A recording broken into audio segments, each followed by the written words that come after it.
નમસ્કાર દર્શક મિત્રો, સ્વાગત છે આપનું ગુજરાત ન્યૂઝ પોરબંદરમાં। હું છું સોનલ આપની સાથે। સમાચારોની શરૂઆત કરીએ, પરંતુ તે પહેલા એક નજર આજની હેડલાઇન્સ પર। આ હેડલાઇન્સના પ્રાયોજક છે ઝેવર, સુવર્ણ સ્પર્શ સંપૂર્ણતાનો।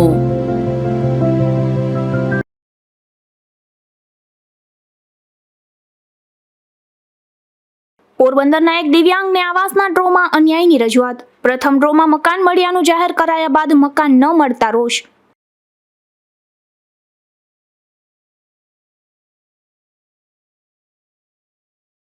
પોરબંદરમાં જૂના વાહન પર મહાપાલિકાના વેરા સામે વિરોધ। જિલ્લા શિવસેના દ્વારા મ્યુનિસિપલ કમિશનરને પાઠવાયું આવેદન।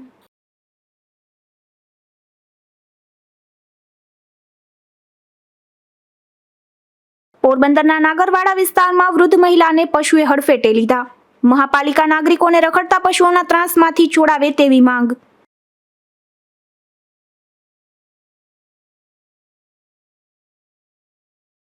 પોરબંદરના 3 માઇલ નજીક એક બાઇક આડે પશુ ઉતરતા અકસ્માત। એક જ પરિવારના 3 સભ્યોને ઈજા પહોંચતા સારવારમાં।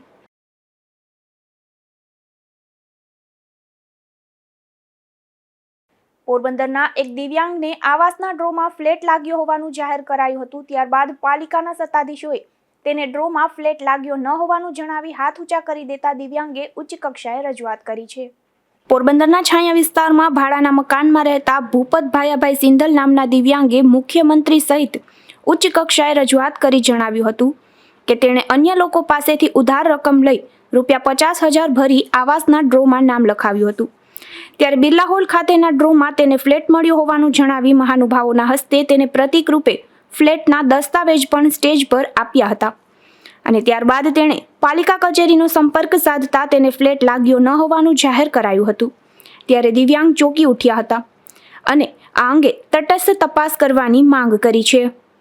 મારું નામ સિંધલ ભૂપતભાઈ ભયાભાઈ છે। હું અપંગ અને અનાથ છું। મારું કોઈ છે નહીં। આજથી 6 મહિના પહેલા મેં આવાસ યોજના માટેનું ડ્રોનું ફોર્મ ભરેલું હતું અને ₹50,000 ડિપોઝિટ મેં આડા અવરા બુથીના જે ત્યાંથી કરીને મેં ભરેલા છે અને 24/12 રોજ ડ્રો થયો ત્યારે મને ડ્રોમાં મકાનના કાગળિયા આપવામાં આવ્યા હતા। પછી આખો હોલ બિલ્લા ખાલી થઈ ગયો। ત્યાં સુધી હું બેઠો હતો। પછી મને એમ કીધું કે તમારા કાગળિયા ઓફિસે લઈ ગયા છે। પછી ઓફિસ આવ્યો તો એ લોકો એમ કહેતા કે અમારી અરજીમાં ભૂલ હતી, આ ભૂલમાં તમને મકાનનો ડ્રોમાં કાગળિયા અપાઈ ગયા હતા। હવે તમે તમારા પૈસા પરતની અરજી આપી દો તો તમને તમારા પૈસા પાછા મળી જશે। એ અરજી આપ્યા પછી આજે 1 મહિના દિવસથી હું હેરાન થાઉં છું। હજી મને મારા પૈસા પરત મળેલા નથી। હું અપંગ માણસ છું। અમારે ક્યાં જવું મારા પૈસા માટે? મારી નમ્ર વિનંતી છે કે મને ન્યાય આપો અને મારા પૈસા પરત આપો। ₹50,000 મેં ભરેલા હતા ડિપોઝિટ। તો બીજી તરફ તેઓએ ભરેલ ₹50,000 પણ હજુ સુધી પરત કરવામાં આવ્યા નથી અને ધક્કા ખવડાવવામાં આવે છે। ત્યારે યોગ્ય કરવા રજૂઆતમાં જણાવાયું છે। નિપુલ પોપટ, ગુજરાત ન્યૂઝ, પોરબંદર। પોરબંદરને મહાનગરપાલિકા જાહેર કરાતા જ ઊંચા વેરાની વસૂલાત પણ શરૂ થઈ ગઈ છે, જેમાં પાલિકાના કમિશનર દ્વારા નવા જૂના વાહનો પર વેરો લગાડી દેવામાં આવતા જિલ્લા શિવસેના દ્વારા આ મામલે જૂના વાહનોમાં વેરાનો વિરોધ કરાયો છે અને આ અંગે કમિશનરને એક આવેદન પણ પાઠવાયું છે। પોરબંદર જિલ્લા શિવસેના દ્વારા અપાયેલા આવેદનપત્રમાં જણાવ્યું છે કે નવા જૂના વાહનમાં આજીવન વેરા અંગે મહાપાલિકા દ્વારા પરિપત્ર જાહેર કરાયો છે, જેમાં જૂના વાહનો પર પણ આજીવન વેરા વસૂલાતની સૂચના અપાઈ છે। પરંતુ રાજ્યની તમામ મહાનગરપાલિકાઓમાં આવા નવા વાહનની ખરીદી પર આજીવન વાહન વેરો હોય છે, પરંતુ એકમાત્ર ગાંધીભૂમિમાં જ એવી મહાનગરપાલિકા છે કે જે જૂના વાહન પર પણ વેરો વસૂલશે। જો કે આજીવન વેરો એ એક જ વખત વસૂલવાનો હોવા છતાં જૂના વાહનનું જ્યારે વેચાણ થશે ત્યારે દર વખતે લોકોએ આ આજીવન વેરો ભરવો પડશે। આ રીતે અન્યાયી વેરો રાજ્યમાં એક પણ મહાનગરપાલિકાઓમાં લેવામાં આવતો ન હોવાનું શિવસેનાના ધ્યાનમાં આવ્યું છે। પોરબંદરમાં મોટા ભાગના ગરીબ અને મધ્યમ વર્ગના લોકો વસવાટ કરે છે। કોઈ મોટા ઉદ્યોગ પણ નથી અને માછીમારીનો ઉદ્યોગ પણ મરણ પથારીએ છે। ત્યારે એક જ વાહન પર જ્યારે વેચાણ થાય ત્યારે વેરો ભરવો પરવડી શકે નહીં ને આમ પણ વારંવાર લેવાતા વેરા માટે આજીવન વેરો શબ્દ લાગુ પડતો પણ નથી। એટલે આજીવન વેરાના નામે મહેરબાની કરી પાલિકા દ્વારા પ્રજાને લૂંટવાનું બંધ કરવું જોઈએ। શિવસેના આ અન્યાયી વેરાનો ચોખ્ખો વિરોધ કરે છે તેમ જણાવી જો દિવસ 7માં જૂના વાહન પર વેરા વસૂલાતનો આ પરિપત્ર રદ કરવામાં નહીં આવે તો ના છૂટકે શિવસેના હજારો કાર્યકરો સાથે આંદોલનના માર્ગે જશે, જેની તમામ જવાબદારી મહાનગરપાલિકાની રહેશે તેવી ચીમકી પણ ઉચ્ચારાઈ છે. પોરબંદર પાલિકાનું 1 જાન્યુઆરીથી મહાનગરપાલિકામાં રૂપાંતર થયું છે, જેને 21 દિવસ થયા છે. 20 દિવસમાં લોકોને કોઈ સુવિધાઓમાં વધારો થયો નથી. ઉલટાનું અગાઉ લોકોની સમસ્યાનું જે સમયમાં નિરાકરણ થતું હતું તેના કરતાં પણ વધુ વાર લાગે છે. શહેરમાં સફાઈ, પાણી, ભૂગર્ભ ગટર, સ્ટ્રીટ લાઇટ વગેરેની સમસ્યાઓ યથાવત જોવા મળે છે. તેમ છતાં નવા વેરાઓ અમલમાં આવી રહ્યા છે. તેમાં વધુ એક આજીવન વાહન વેરાનો ડામ પણ શહેરીજનોને તારીખ 23 જાન્યુઆરીથી સહન કરવો પડશે, જે શિવસેના ચલાવી લેશે નહીં. આથી નગરજનોના હિતમાં વહેલી તકે નિર્ણય લેવા શિવસેનાનો અનુરોધ છે. અમો આજે શિવસેના તરફથી આવેદનપત્ર આપવા માટે નગરપાલિકા આવેલા છે. જે જૂના વાહનમાં જે વેરો નાખેલો છે, તો પોરબંદરમાં જ જે આ વસ્તુ છે, ગુજરાતમાં તો ક્યાંય છે નહીં આ વસ્તુ, બરાબર. તો અમે આ વસ્તુનો માટે એનો વિરોધ કરીએ છીએ, અને જો આ અમારી માંગ સાંભળવામાં નહીં આવે તો આગળ પણ આ વસ્તુ અમારે આંદોલન કરશું. તો આ મામલે મહાનગરપાલિકાના કમિશનર પ્રજાપતિએ એવું જણાવ્યું હતું કે તેમને આ અંગે કોઈ ઊંડાણપૂર્વક જાણ નથી. અભ્યાસ કર્યા બાદ નિર્ણય લેવાશે. શિવસેનાની રજૂઆત છે કે જૂના વાહન પર પણ આજીવન વેરો વસૂલવામાં આવે, ખરેખર શું? આજરોજ શિવસેના દ્વારા રજૂઆત મળેલ છે, જેમાં જૂના વાહનો પર જે વેરો લગાવે છે એના વિરોધ બાબતનો છે. આમાં અમે જે કાયદાકીય અભ્યાસ કરીએ એનો જે નિયમોસર જે કાર્યવાહી જે કરવામાં આવનાર છે. પોરબંદર જિલ્લા શિવસેના દ્વારા વેરાના ઉગ્ર વિરોધમાં મહાનગરપાલિકા કચેરી ખાતે જિલ્લા પ્રમુખ નારણભાઈ સલેટ, માલધારી સેનાના પ્રમુખ રામભાઈ કોડિયાતર અને લીગલ સેલના જિલ્લા પ્રમુખ વકીલ રાહુલભાઈ શિંગરખિયા સહિતના આગેવાનો ઉપસ્થિત રહ્યા હતા અને કમિશનરને ઉગ્ર રજૂઆત કરી હતી. નિપુલ પોપટ સાથે અશોક થાનકી, ગુજરાત ન્યૂઝ, પોરબંદર. પોરબંદરના આરટીઆઈ એક્ટિવિસ્ટ દિલીપભાઈ મોઢવાડિયાને બળેજ ગામના શખ્સે ધમકી આપી છે, જે મામલે તેમણે પોલીસમાં ફરિયાદ અરજી કરતા પોલીસે વધુ તપાસ હાથ ધરી છે. પોરબંદરના આરટીઆઈ એક્ટિવિસ્ટ દિલીપભાઈ મોઢવાડિયાએ પોલીસમાં લેખિત ફરિયાદ કરી જણાવ્યું છે કે તેઓ ગઈકાલે ખાણ ખનીજ વિભાગની ઓફિસે હતા અને પોતે કરેલ આરટીઆઈની માહિતી મેળવતા હતા અને ખાણ ખનીજ વિભાગના સ્ટાફ સાથે વાતચીત કરતા હતા. ત્યારે બળેજ ગામે રહેતો રામ પરમાર નામનો શખ્સ પણ ત્યાં હાજર હતો અને તેણે દિલીપભાઈને ગેરકાયદે ખાણોની રજૂઆત કરતા હોવાનું જણાવી બળેજ ગામની અરજીઓ કરશે તો જાનથી મારી નાખવાની ધમકી આપી હતી. મારું નામ દિલીપ ભૂરાભાઈ મોઢવાડિયા, પોરબંદર રહું છું. અગાઉ ગેરકાયદેસર ખોદકામ બાબતે મેં હાઈકોર્ટમાં પીએલ દાખલ કરેલી અને પીએલ બાબતની અમુક આરટીઆઈ મેં કરેલી એ હું લેવા માટે ગઈકાલે ખાણ ખનીજ કચેરી ખાતે ગયેલો. તો હું ત્યાં ખાણ ખનીજના સ્ટાફ સાથે વાત કરતો હતો મારી માહિતી બાબતનો. તો ત્યાંથી બળેજના એક રામભાઈ પરમાર કરીને વ્યક્તિ આવેલા અને એણે કીધું કે તું આ બળેજની અમે ખોદકામ કરી છે એની તું ખોટી અરજીઓ કરે છે. એટલે મેં કીધું કે ભાઈ મેં બળેજની આવી કોઈ અરજીઓ કરેલી નથી.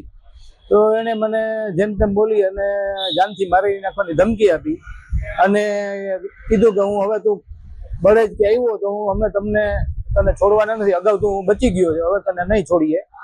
એટલે મેં કીધું કે ભાઈ તમે હું જે છે એ ગેરકાયદેસર માઇનિંગ બાબતે અને ગૌચરમાં થતી હોય ખોદકામ બાબતની હું અરજી કરું છું. હું કોઈની પર્સનલ નામજોગ મેં કરેલી નથી અને હું આવતીકાલે બળેજ આવવાનો છું અને ત્યાં જીપીએસ લોકેશનો લેવા આવવાનો છું. એટલે મેં આ બાબતની પોલીસને અને જવાબદાર સ્થાનિક અધિકારીઓને જાણ કરી છે અને આજ રોજ હું બળેજ જવાનો છું. કદાચ આ લોકો હુમલો કરે કે એના મળતિયા દ્વારા હુમલો કરાવે તો એની જવાબદારી રામભાઈ અને એને મળતિયા રહેશે. પોરબંદરના છાયા વિસ્તારમાં એક રિક્ષા અને સ્કૂટી વચ્ચે અકસ્માત સર્જાયો હતો. આ અકસ્માતમાં સ્કૂટીમાં સવાર એક બાળકીને ઈજા પહોંચતા તેમને સારવાર માટે પોરબંદરની ભાવસીજી હોસ્પિટલમાં ખસેડવામાં આવી હતી. પોરબંદરના છાયા નવાપરા વિસ્તારમાં રહેતી શ્રેયા ચેતન હિંગુ નામની બાળકી તેમની માતા સાથે સ્કૂટીમાં સવાર થઈ તેમના ઘરેથી ટ્યુશનમાં જતા હતા. ત્યારે છાયા વિસ્તારમાં જ સ્કૂટી અને રિક્ષા વચ્ચે અકસ્માત સર્જાયો હતો. આ અકસ્માતમાં સ્કૂટીમાં સવાર બાળકીને ઈજા પહોંચતા તેમને સારવાર માટે પોરબંદરની ભાવસીજી હોસ્પિટલમાં ખસેડવામાં આવી હતી. અશોક થાનકી, ગુજરાત ન્યૂઝ, પોરબંદર. પોરબંદરના નાગરવાડા વિસ્તારમાં એક વૃદ્ધ મહિલાને પશુએ હડફેટે લેતા ઈજા પહોંચી હતી. આ ઘટના બાદ વૃદ્ધ મહિલાને સારવાર માટે પોરબંદરની ભાવસીજી હોસ્પિટલમાં ખસેડવામાં આવ્યા હતા. પોરબંદરના ખારવાવાડના વાણિયાવાડ વિસ્તારમાં રહેતા નર્મદાબેન વલ્લભભાઈ વાઢિયા નામના મહિલા વાણિયાવાડ વિસ્તારમાં રસ્તા પર જતા હતા ત્યારે રખડતા ભટકતા પશુએ મહિલાને હડફેટે લીધા હતા. આ ઘટનામાં મહિલાને માથાના અને કમરના ભાગે ઈજા પહોંચતા તેમને સારવાર માટે પોરબંદરની ભાવસીજી હોસ્પિટલમાં ખસેડવામાં આવ્યા હતા. આ વિસ્તારમાં રખડતા ઢોર અવારનવાર સ્થાનિકોને હડફેટે લેતા હોવાની ઘટના સામે આવે છે. એક તરફ પોરબંદર પાલિકામાંથી મહાનગરપાલિકા બની ગયું છે. કમિશનર સહિતનું તંત્ર વેરા પર વેરાના પરિપત્રો જાહેર કરી રહ્યું છે, તો બીજી તરફ રખડતા ભટકતા પશુઓના ત્રાસમાંથી મુક્ત કરવા જેવી સામાન્ય બાબતમાં પણ મહાનગરપાલિકાનું તંત્ર નિષ્ફળ જઈ રહ્યું છે. અશોક થાનકી, ગુજરાત ન્યૂઝ, પોરબંદર. પોરબંદરના 3 માઇલ નજીક એક બાઇક આડે પશુ ઉતરતા અકસ્માત સર્જાયો હતો. આ અકસ્માતમાં દેવભૂમિ દ્વારકાના લાંબા ગામે રહેતા એક જ પરિવારના 3 સભ્યોને ઈજા પહોંચતા તેમને સારવાર માટે પોરબંદરની ભાવસીજી હોસ્પિટલમાં ખસેડવામાં આવ્યા હતા. દેવભૂમિ દ્વારકાના લાંબા ગામે રહેતા મારખીભાઈ ધર્મનાથ ગોજિયા, રાજીબેન મારખીભાઈ ગોજિયા અને ઉદય મારખીભાઈ ગોજિયા નામના એક જ પરિવારના 3 સભ્યો બાઇક લઈને પોરબંદરથી લાંબા જતા હતા ત્યારે બોખીરાથી 3 માઇલ સુધીના માર્ગ વચ્ચે બાઇક આડે એક પશુ ઉતરતા અકસ્માત સર્જાયો હતો. આ અકસ્માતમાં એક જ પરિવારના 3 સભ્યોને ઈજા પહોંચતા તેમને સારવાર માટે પોરબંદરની ભાવસીજી હોસ્પિટલમાં ખસેડવામાં આવ્યા હતા. અશોક થાનકી, ગુજરાત ન્યૂઝ, પોરબંદર. પોરબંદરના મૂળ માધવપુર ગામ નજીક રોડ ક્રોસ કરતા એક વૃદ્ધ મહિલાને છકડા રિક્ષા ચાલકે હડફેટે લેતા અકસ્માત સર્જાયો હતો. આ અકસ્માતમાં ઇજાગ્રસ્ત બનેલ મહિલાને સારવાર માટે ભાવસીજી હોસ્પિટલમાં ખસેડવામાં આવ્યા હતા. પોરબંદરના મૂળ માધવપુર ગામના પાવર હાઉસ ખાતે રહેતા સવિતાબેન વલ્લભભાઈ પરમાર નામના વૃદ્ધ મહિલા રાજકોટથી બસ મારફતે મૂળ માધવપુર ગામે આવ્યા હતા અને બસમાં ઉતરી તેમના ઘરે જવા રોડ ક્રોસ કરતા હતા. તે દરમિયાન એક છકડા રિક્ષા ચાલકે તેમને હડફેટે લેતા અકસ્માત સર્જાયો હતો. આ અકસ્માતમાં વૃદ્ધ મહિલાને સારવાર માટે પોરબંદરની ભાવસીજી હોસ્પિટલમાં ખસેડવામાં આવ્યા હતા. અશોક થાનકી, ગુજરાત ન્યૂઝ, પોરબંદર. પોરબંદરની ભાવસીજી સરકારી હોસ્પિટલમાં બોગસ ડેન્ટલ ટેકનિશિયન તરીકે નોકરી મામલે ફરિયાદ નોંધાઈ હતી, જેમાં આરોપી યુવતીના આગોતરા જામીન મંજૂર થયા છે. પોરબંદરમાં સરકારી ભાવસીજી હોસ્પિટલમાં દેવ નામના યુવાનને બોગસ ડેન્ટલ ટેકનિશિયનનું સર્ટિફિકેટ આપનાર રાજકોટના ખ્યાતનામ ડોક્ટર મિલાપ હસમુખભાઈ કારિયાની પોલીસે ધરપકડ કરી હતી. ત્યારે તેણે એવી કબૂલાત આપી હતી કે ધ્રુવીબેન પોટા નામની યુવતીને પણ તેણે આ પ્રકારનું સર્ટિફિકેટ આપ્યું છે અને તેણે પણ આ નકલી સર્ટિફિકેટના આધારે સરકારી હોસ્પિટલમાં નોકરી કરી છે. ત્યારે પોલીસે આ ધ્રુવીબેન નામની યુવતી સામે પણ કાર્યવાહી હાથ ધરી હતી, જેમાં ધ્રુવીબેનના પરિવારે પોરબંદરના ખ્યાતનામ એડવોકેટ એમજી શિંગરખિયાને રોકી આગોતરા જામીન મેળવવા માટેની કોર્ટ સમક્ષ અરજી કરી હતી. ત્યારે એમજી શિંગરખિયાની ધારદાર દલીલોને ધ્યાનમાં લઈ કોર્ટે ધ્રુવીબેનના આગોતરા જામીન મંજૂર કર્યા છે. આ કામમાં આરોપી પક્ષે પોરબંદરના વકીલ જેપી ગોહેલની ઓફિસ તરફથી MG Shingrakhiya, NG Joshi, MD Zungi, VG Parmar, Rahul M Shingrakhiya, Jignesh Chavda, Mayur Savanya અને પંકજ બી પરમાર સહિતના રોકાયા હતા. નિપુલ પોપટ સાથે અશોક થાનકી, ગુજરાત ન્યૂઝ, પોરબંદર. માધવપુરમાં નેત્ર નિદાન કેમ્પનું આયોજન કરવામાં આવ્યું હતું, જેમાં રાજકોટની શ્રી રણછોડદાસ બાપુ ચેરિટેબલ હોસ્પિટલના સંયુક્ત ઉપક્રમે યોજાયેલા આ કેમ્પમાં વિનામૂલ્યે સુપર મેગા નેત્રમણી નેત્રયજ્ઞ ઓપરેશનની સુવિધા પણ ઉપલબ્ધ કરાઈ હતી. માધવપુર ખાતે આ કેમ્પમાં વિનામૂલ્યે શ્રી સદગુરુ નેત્રયજ્ઞમાં આંખના રોગોનું નિદાન કરી જરૂરિયાતવાળા દર્દીઓને શ્રી રણછોડદાસ બાપુ ચેરિટેબલ હોસ્પિટલ દ્વારા કેમ્પના સ્થળેથી બસમાં લઈ જવાયા હતા અને અત્યંત આધુનિક ફેકો મશીન દ્વારા ટાંકા વગરનું સોફ્ટ ફોલ્ડેબલ લેન્સ સાથે વિનામૂલ્યે ઓપરેશન કરી આપવામાં આવ્યા હતા. ઓપરેશન થયા બાદ દર્દીને કેમ્પના સ્થળે માધવપુર પરત મૂકવાની વ્યવસ્થા પણ હોસ્પિટલ દ્વારા જ કરી આપવામાં આવી હતી. આ કેમ્પમાં 170થી વધુ લાભાર્થીઓએ લાભ લીધો હતો, જેમાંથી 65 દર્દી ભગવાનને રાજકોટ મુકામે શ્રી રણછોડદાસજી બાપુ ચેરિટેબલ હોસ્પિટલે ઓપરેશન માટે લઈ જવામાં આવ્યા હતા. આ કાર્યક્રમમાં માનવતા પરિવારના તમામ સભ્યોએ ભારે જહેમત ઉઠાવી કાર્યક્રમને સફળ બનાવ્યો હતો. અશોક થાનકી, ગુજરાત ન્યૂઝ, પોરબંદર. આજ રોજ માધવપુરના આંગણે એક સેવાનો શ્રેષ્ઠ યજ્ઞ કરવામાં આવ્યો. દર મહિને 22મી તારીખે પૂજ્ય શ્રી રણછોડદાસજી બાપુ ચેરિટેબલ હોસ્પિટલ રાજકોટ દ્વારા અહીં માધવપુરના આંગણે નેત્રયજ્ઞ કેમ્પનું આયોજન કરવામાં આવે છે. આ વખતના કેમ્પની અંદર 170 લાભાર્થીઓએ લાભ લીધો અને એમાંથી 65 વ્યક્તિઓને આંખના ઓપરેશન માટે રાજકોટ મોકલવામાં આવ્યા છે. આ યજ્ઞની અંદર જેનો સાથ અને સહયોગ મળ્યો તે તમામનો ફરી એક વખત અમારા દિલથી ખૂબ ખૂબ આભાર માનીએ છીએ. ધન્યવાદ. પોરબંદરની બોખીરા અને કુચડી પે સેન્ટર શાળા ખાતે કાર્યક્રમ યોજાયો હતો, જેમાં આપત્તિ વ્યવસ્થાપન તંત્ર દ્વારા શાળા સલામતી અંગે વિદ્યાર્થીઓને સમજૂતી અપાઈ હતી. પોરબંદર જિલ્લામાં ગુજરાત રાજ્ય આપત્તિ વ્યવસ્થાપન સત્તામંડળ અને જિલ્લા આપત્તિ વ્યવસ્થાપન કેન્દ્ર દ્વારા બોખીરા અને કુચડી પે સેન્ટર શાળામાં સલામતી અંગે માર્ગદર્શન આપવાના કાર્યક્રમનું આયોજન કરાયું હતું. પોરબંદર જિલ્લા પ્રાથમિક શિક્ષણાધિકારી વિનોદ પરમારના માર્ગદર્શન હેઠળ કુદરતી તેમજ માનવ સર્જિત આપત્તિઓ સામે કઈ રીતે બચાવ કરવો તેની માહિતી મળી રહે તે માટે આ કાર્યક્રમ યોજાયો હતો. ફાયર વિભાગની ટીમ દ્વારા બાળકોને ભવિષ્યમાં આવી શકનાર આપત્તિઓ અને તેની સામે સલામતીના પગલાં બાબતની ઝીણવટભરી માહિતી અપાઈ હતી. ફાયર વિભાગે મોક ડ્રીલ કરી અને વિદ્યાર્થીઓને અગ્નિશામક સાધનો તેમજ સ્વ બચાવ અને શાળાની સલામતી વિશે વિસ્તૃત માહિતી આપી હતી. અશોક થાનકી, ગુજરાત ન્યૂઝ, પોરબંદર. પોરબંદર જિલ્લા રોજગાર વિનિમય કચેરી દ્વારા સ્વરોજગાર માર્ગદર્શન શિબિર યોજવામાં આવી હતી. ઔદ્યોગિક તાલીમ સંસ્થા ખાતે યોજાયેલી આ શિબિરમાં સરકાર દ્વારા અમલમાં મુકાઈ હોય તેવી સ્વરોજગારલક્ષી યોજનાઓ જેવી કે મુદ્રા યોજના અને માનવ કલ્યાણ યોજના વિશે માહિતી અને માર્ગદર્શન આપવામાં આવ્યું હતું.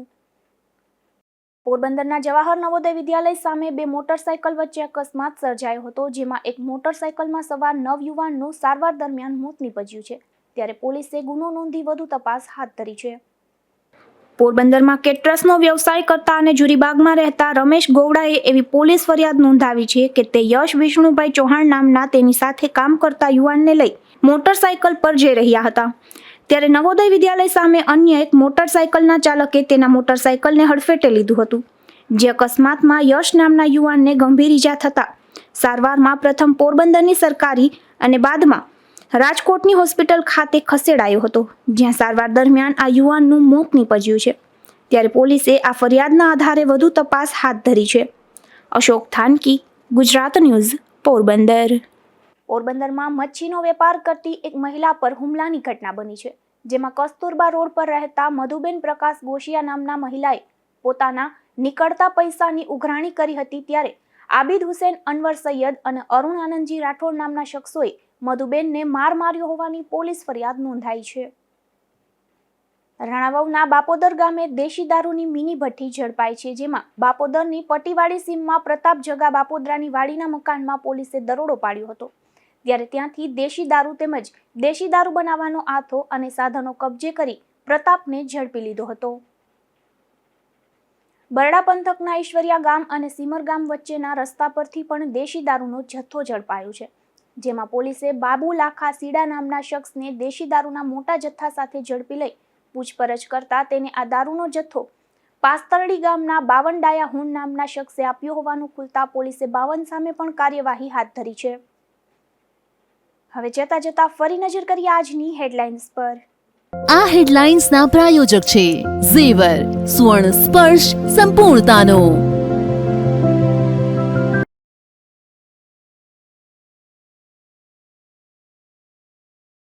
પોરબંદરના એક દિવ્યાંગને આવાસના ડ્રોમાં અન્યાયની રજૂઆત. પ્રથમ ડ્રોમાં મકાન મળ્યાનું જાહેર કરાયા બાદ મકાન ન મળતા રોષ.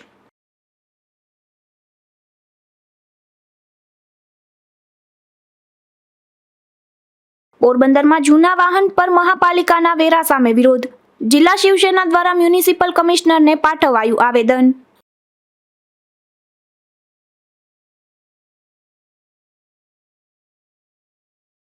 પોરબંદરના નાગરવાડા વિસ્તારમાં વૃદ્ધ મહિલાને પશુએ હડફેટે લીધા. મહાપાલિકા નાગરિકોને રખડતા પશુઓના ત્રાસમાંથી છોડાવે તેવી માંગ.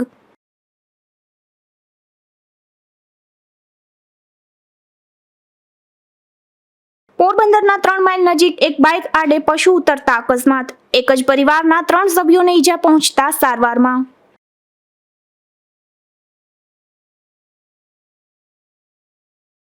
ફરી મળીશું આવતીકાલે આ જ સમયે નવા સમાચારો સાથે ગુજરાત ન્યૂઝ પોરબંદરમાં. ત્યાં સુધી રજા આપશો. નમસ્કાર.